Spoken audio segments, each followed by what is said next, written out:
Hello everyone, আসসালামু আলাইকুম। আফিফাস লাইফে আপনাদের স্বাগত। আমি আজকে আপনাদের দেখাবো খুব সহজে মজাদার ফুলকো মচমচে বেগুনের চপ রেসিপি। এর জন্য 1 কাপ পরিমাণ বেসন ভালোভাবে চেলে নেব।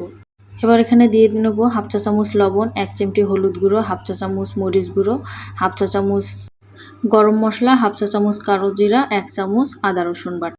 এবার আমি সবগুলো উপকরণ ভালোভাবে মিশিয়ে নেব। এখানে আমি 1 কাপ পরিমাণ পানি নিয়েছি।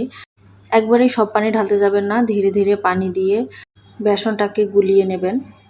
এর ঘনত্ব ঠিক আছে কিনা তা চেক করার জন্য আপনারা একটা চামচের সাহায্যে এভাবে চেক করে নিতে পারেন।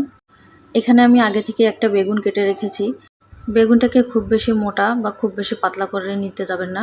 আপনারা দেখে বুঝতে পারছেন আমি কিভাবে কেটে নিয়েছি। এবার একটা কড়াইয়ের মধ্যে তেলটাকে ভালোভাবে গরম করে নিয়ে বেগুনগুলোকে ব্যাটারের মধ্যে চুবিয়ে ভালোভাবে ভেজে নেব।